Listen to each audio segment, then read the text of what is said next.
de liberdade se a gente não entende o que é minimamente a liberdade? Sim. É esse o ponto. É o conceito de liberdade errado que muita gente tem. O cara fala assim, liberdade de usar drogas.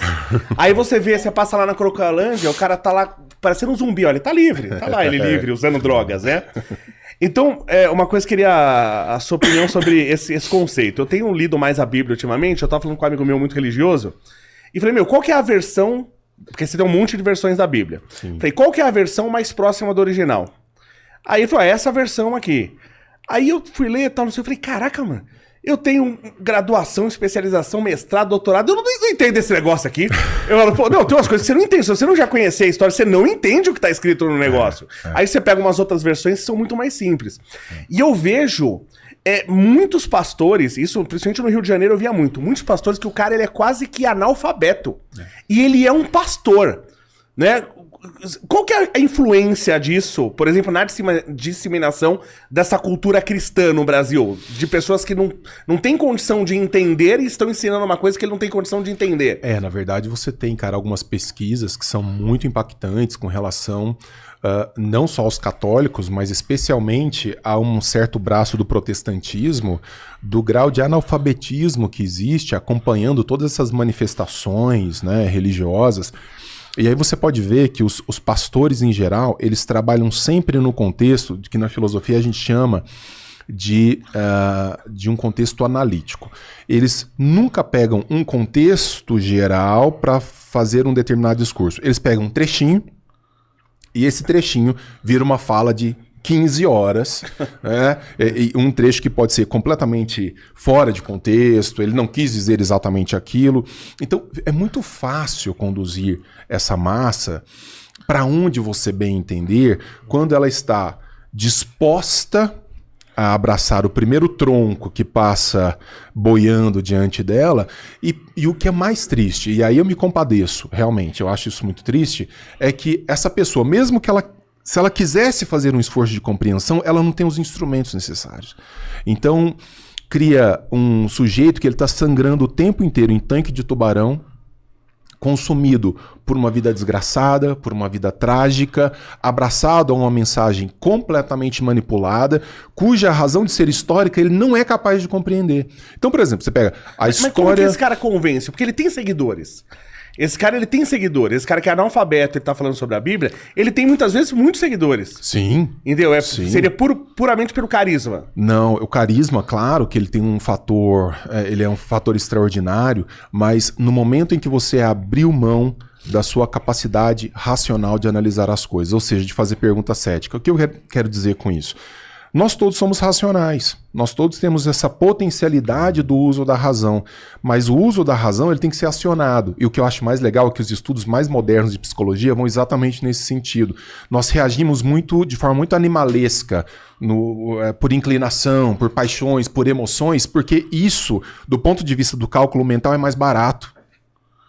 Sem dúvida. Eu não tenho trabalho para sentir emoção, eu não tenho trabalho para experimentar uma certa paixão. Isso me ataca em elementos irracionais. Sim. Agora, escapar de toda essa emoção, puxar para uma análise fria da razão, demanda, primeiro, vontade de fazer isso. Segundo, Sim. instrumentos necessários para você ser capaz de ultrapassar as armadilhas, coisa que as pessoas não estão dispostas a fazer. Acho que você precisa entender também que isso é possível, né? Sabe por quê, cara? Para você é engenheiro, estuda uma área super complexa. Para eu falar alguma coisa sobre a sua área com um mínimo de competência, eu tenho que saber o mínimo sobre aquilo, Sim. a ponto, inclusive, de reconhecer o quanto eu não sei. Sim. Entende? Para eu saber o quanto eu não sei, isso demanda conhecimento. É que você falou. Agora, a pessoa que só está disposta a acreditar, ela não precisa estar ciente do quanto ela não conhece, porque a ação dela é de simples concessão. Eu aceito, eu aceito, eu aceito. Eu olho pro lado, vejo um punhado de gente aceitando, então eu não sou assim tão idiota.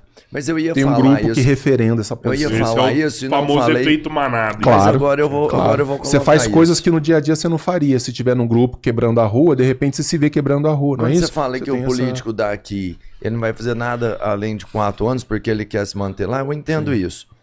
E nunca vai ser feito, não é porque não é possível. Você fala assim, as pessoas não estão prontas para um projeto longo, que ele não vai ver, ele não vai fazer isso aqui, porque se for uma transmissão de energia, ele não vai perceber isso. Se o político quiser fazer, ele vai fazer e a pessoa vai bater palma. Principalmente a política do Brasil hoje. Dependendo de quem falou, ele vira e fala assim, cara, eu vou fazer um projeto, vocês não vão ver nada, ele pode até roubar mais com isso. Vai demorar 40 anos. Me mantenham aqui que daqui 40 anos vocês vão ver isso. E a galera vai deixar ele fazer. Sim. Você percebe, assim, Mas baseado aí, principalmente nesse fato que você me relata, de que as pessoas vão aceitar mesmo sem entender nada. Mas aí não vem aquela questão, você falou dessa questão do emocional, e eu acho que a resposta emocional, ela é, não sei se você já viu sobre isso, ela é natural. Por quê? Se você pensar até do ponto de vista de físico, ele é lógico. O cérebro humano, ele corresponde a 2% da massa do corpo. 2%. Só o do Robertinho, 1,5%.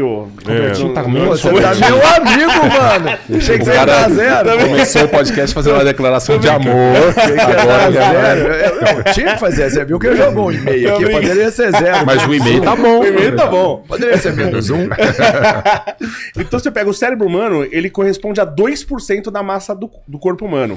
E ele é responsável por 20% do gasto energético. É, isso mesmo. Então ele é muito pouca coisa pra consumir energia demais. Eu gosto desse flerte com os elementos da matéria. Eu acho isso muito legal, cara. Não, porque é natural você não querer usar o cérebro. Sim, concorda? sim. É natural, porque o gasto energético é muito grande. Extraordinário, exato.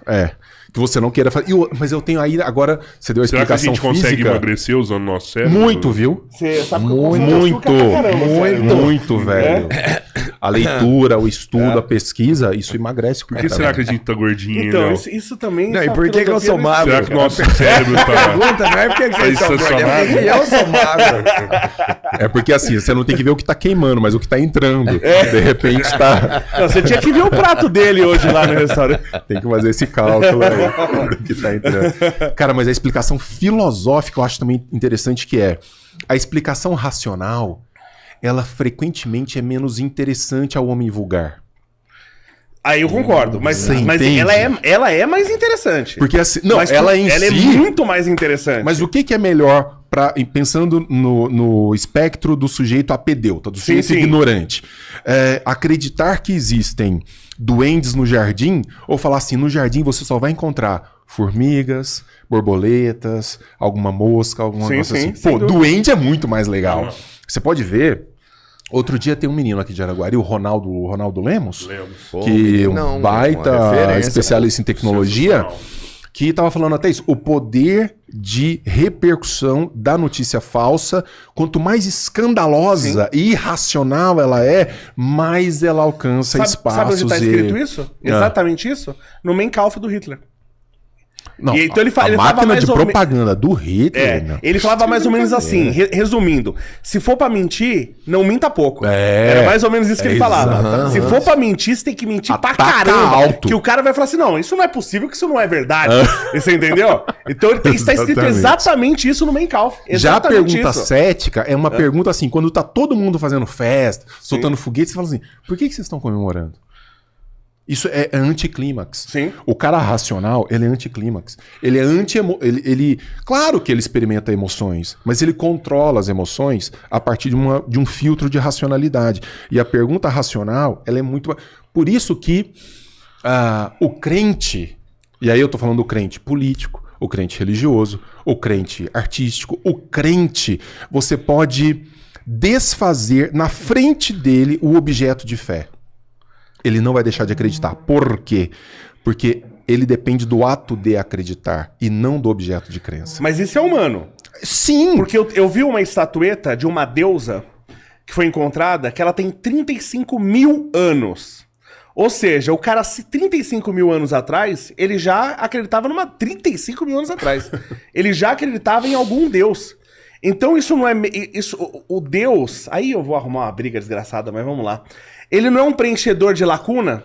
Não, é o deus do gap. É o deus do gap. É o deus do espaço que eu não consigo dar conta hoje. Já apareceu cultura no mundo que não acreditasse em alguma divindade? Olha, tem um grande estudioso da figura de Cristo, do Cristo histórico, não do Cristo teológico, que para mim ele é o maior especialista no Brasil no tema, que é o André Chevitarese. Não sei se vocês Legal. já chamaram o André Chevitarese. Nota aí. É uma baita conversa. Um homem, assim, primeiro, um carioca extraordinário, muito inteligente, e ele fica tomando, sendo espancado diariamente na internet. Por quê? Porque ele é um historiador que trabalha com documentação. Então ele fala, olha, o Cristo histórico versus o Cristo Ele já tá dando uma diferença claríssima. teológico. Claríssima. O Jesus histórico Sim. versus o Jesus teológico.